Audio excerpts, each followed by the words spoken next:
Greetings from the right coast. This is Mad Shad. So, what are we going to talk about today? Something very interesting that was brought up to me by Prepping Plumber. Please check him out. He's got some videos up. Very interesting. And he brought up a very interesting scenario. What do you do if your mag bug out location is compromised by bad bugs or fleas or lice or whatever? I mean, it's something to think about. And say at your bug out location where your mag is coming in, if you really don't know them and you haven't vetted them already, and they come walking in with all their gear, and boom, they got bed bugs. What the fuck?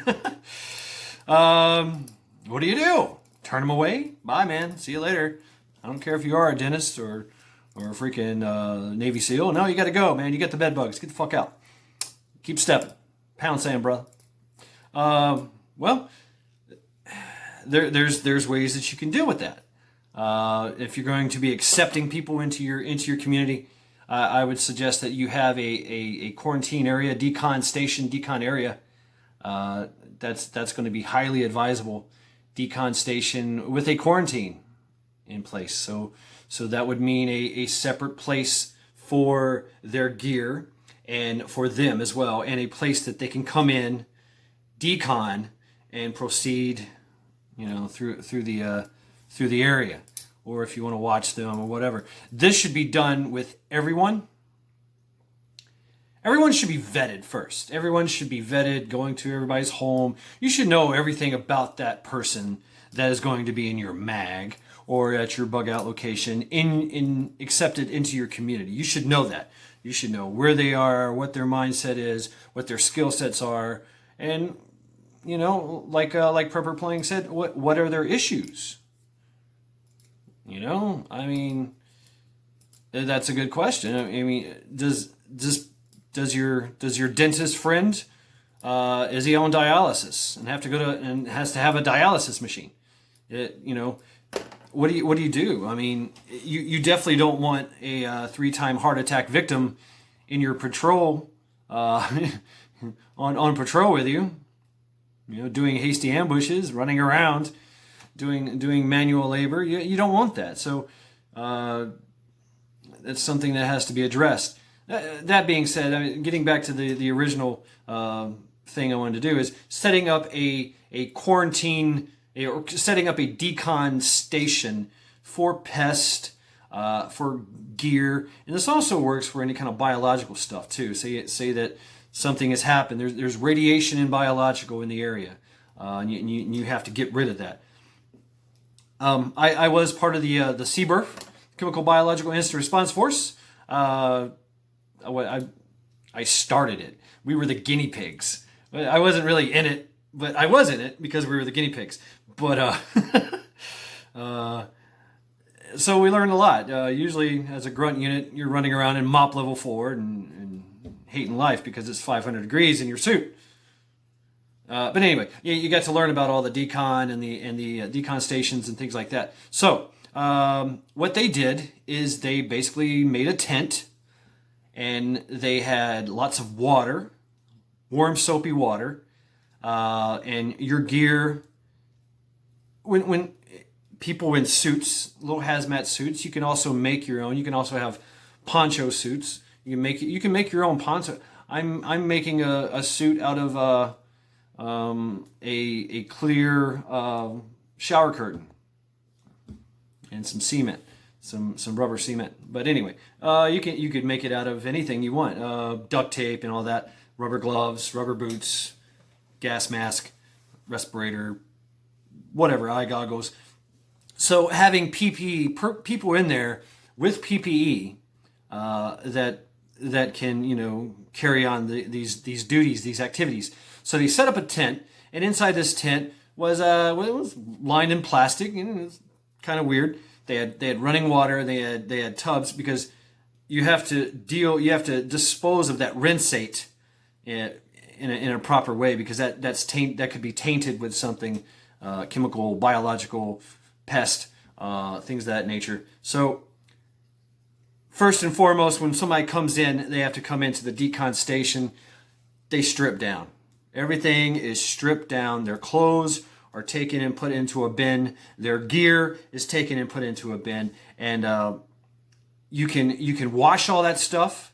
If you want to kill any kind of bugs or pests that are on it, 120 degrees for 20 minutes will kill everything. It'll kill bed bugs, it'll kill fleas, it'll kill any kind of little creepy crawlies, any kind of bacterias, viruses, of course, anything like that, all gone. It would be wise to what they would do is they would scrub everything with warm soapy water, Dawn dish detergent, give it a good scrub. Your clothes, your gear, all your gear has to be, unfortunately, you got to take it out and dismantle it, look through it, and just go ahead and just scrub it down. Good scuzz brush, scrub it all down, rinse off, get rid of that water, get rid of that rinsate, and then take that gear, say if you have pests, take that gear and put it in a tub, a bin. I'll show you.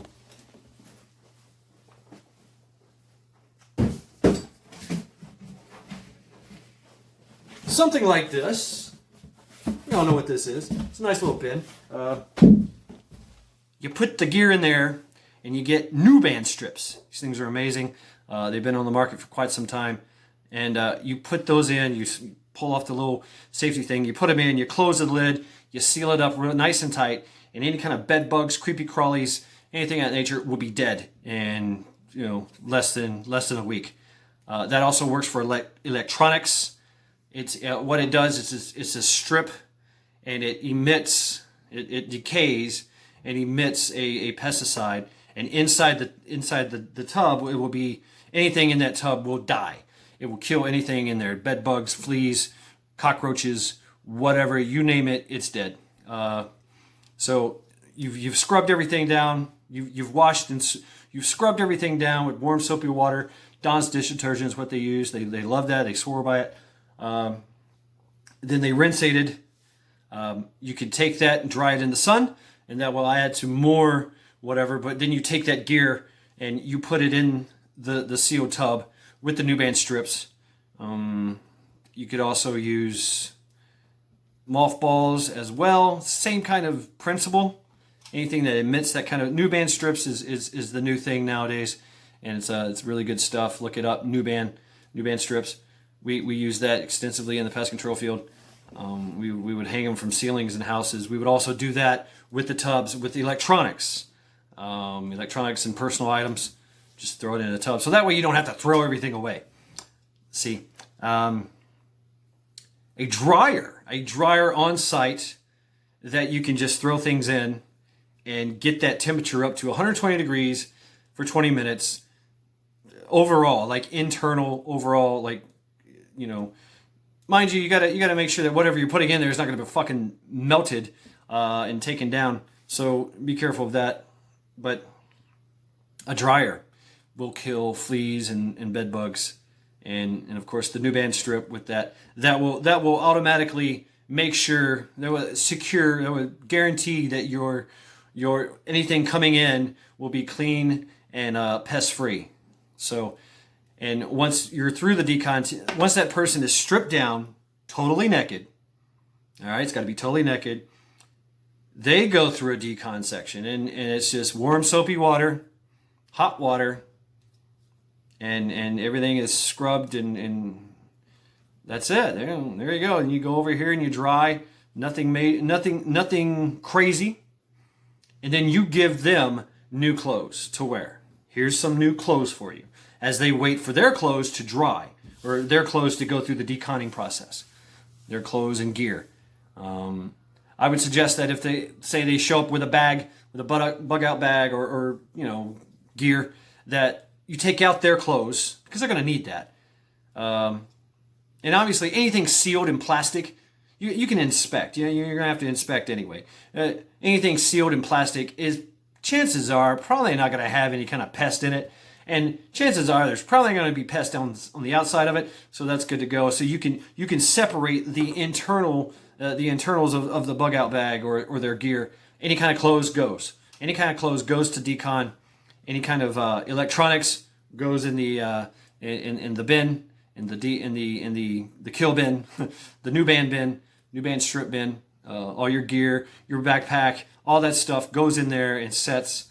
Unless you can put it in the dryer. If you can put it in the dryer, then instead of like 2 or 3 days, then you're down to perhaps less than a week, depending. So new band strips it's recommended a week or less. A dryer, 30 minutes to an hour.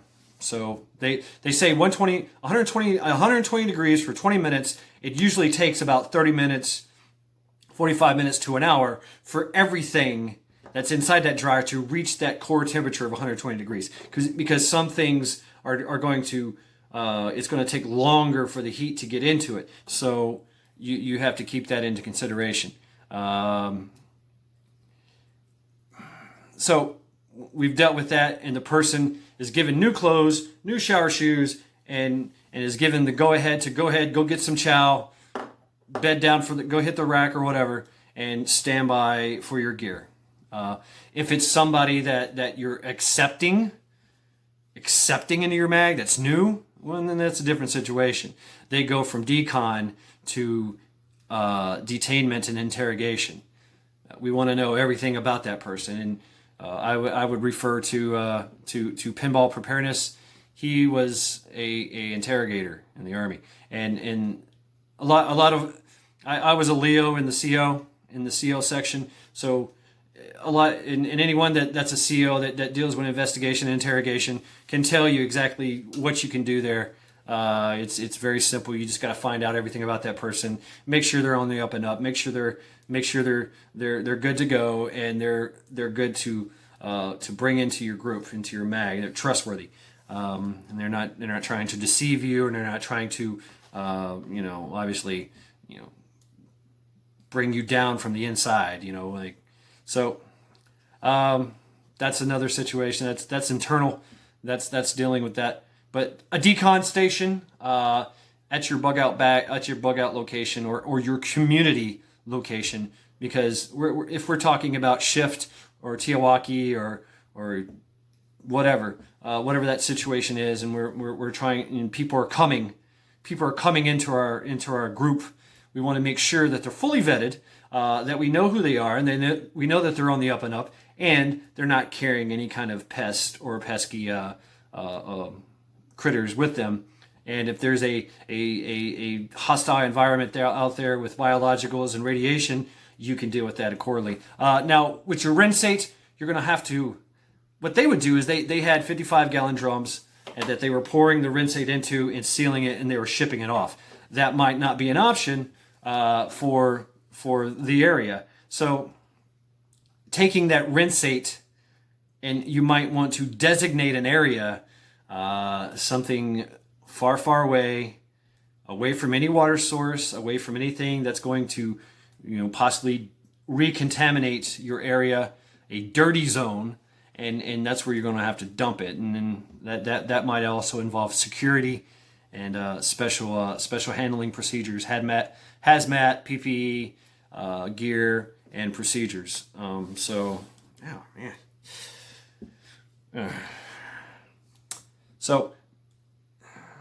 that would be my suggestion, is having that area, and it has to be somewhere not inside your perimeter. It has to be or right inside the main area of your perimeter. So, like, say if you've got a gate, the decon tent will be set up right next to it. Preferably you want it outside, but that might not be an option if you have a certain perimeter set up or something of that nature. But you want to keep it out, away.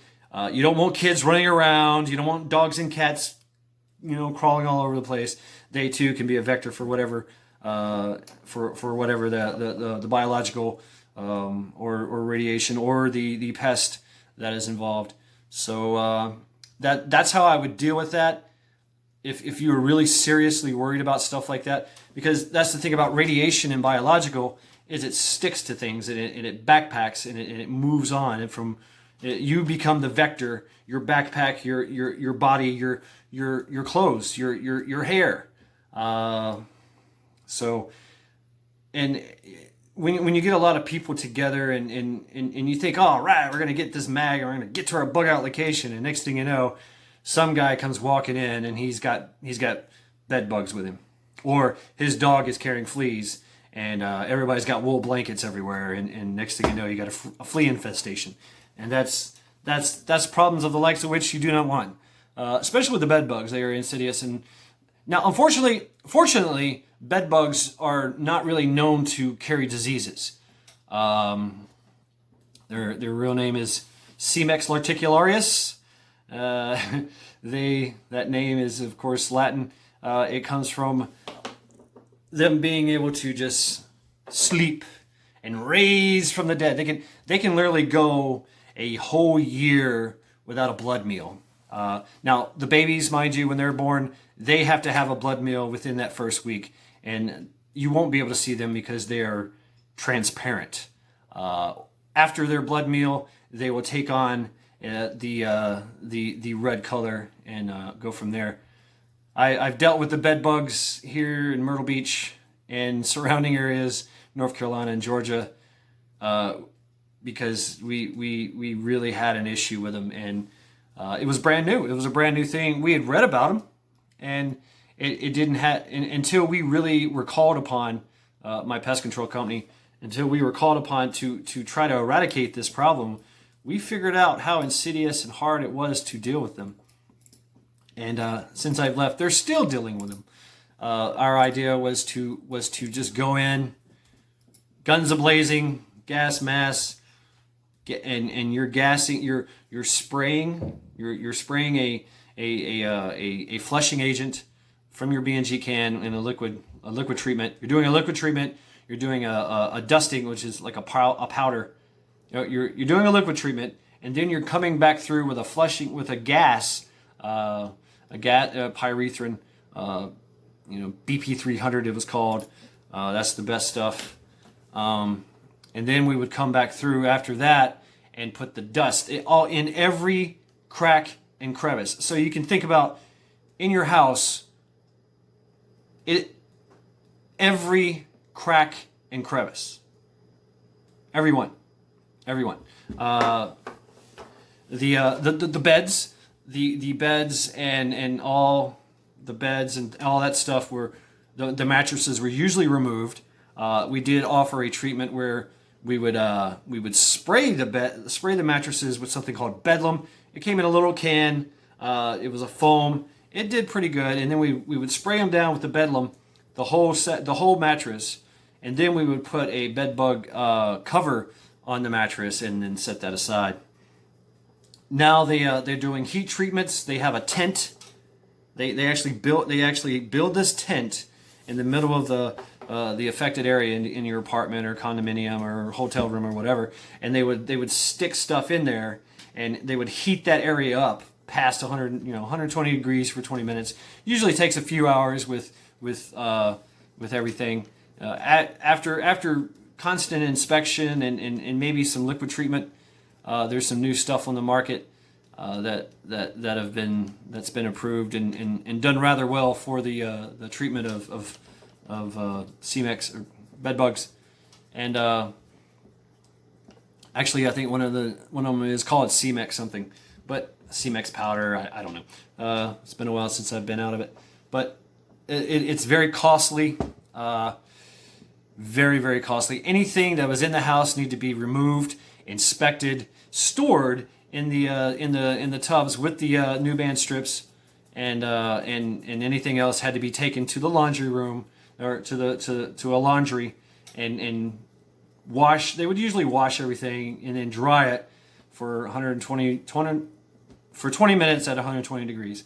So it was a very, very labor intensive kind of thing. And then there was always the after inspection. And there were times when we did all that, there was still a bed bug somewhere. It only takes one pregnant female. That's it. That's all it takes. And she will run for the hills.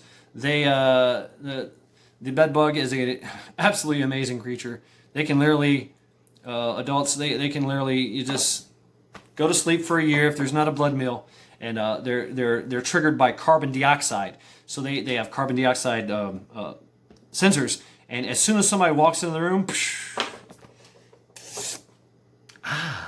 yummy, and they come after you. I've literally watched them.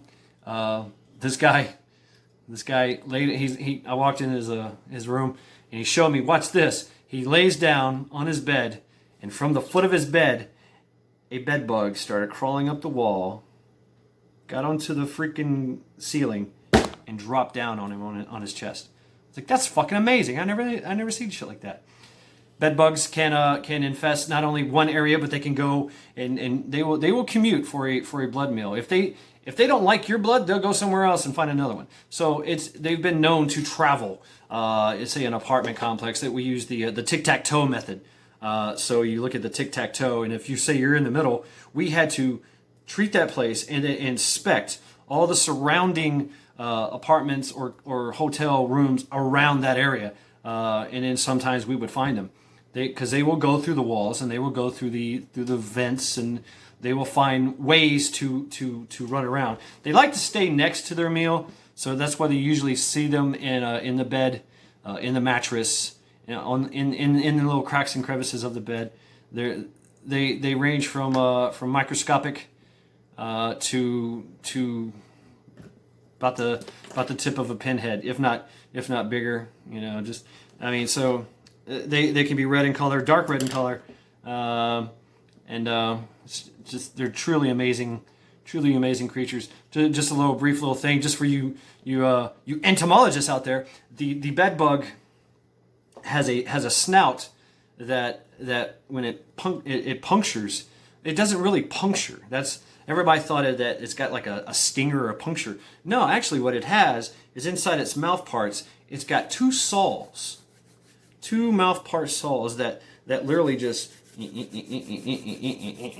they cut into the flesh, and they actually secrete a enzyme that deadens. It's like a local anesthetic.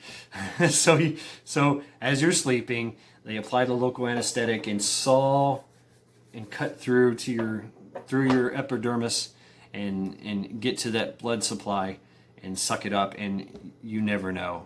You will never know. They're not really known for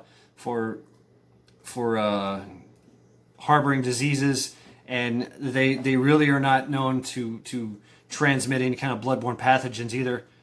So that's good. But they are insidious, and my gosh, they're evil little characters.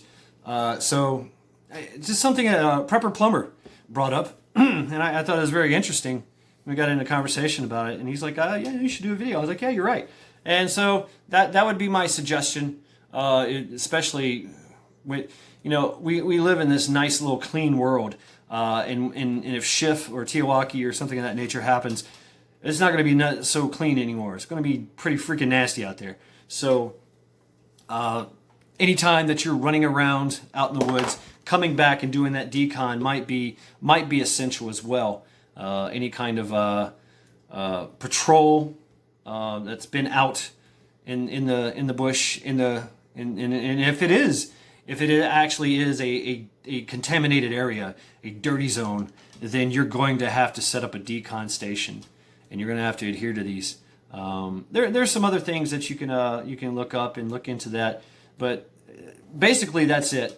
And the deconning with the PPE, dealing with the rinsate, dealing with the gear and the clothes, and the person is very simple. The person you gotta just strip them down naked and wash them, and you do that with everything. And then you, like I said, you decon the gear and kill any kind of pest or bugs out there.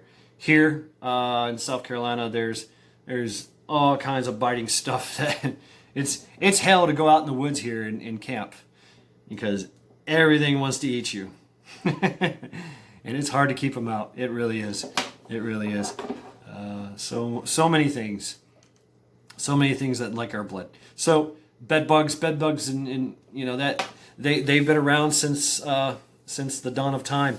There's several types of bed bugs.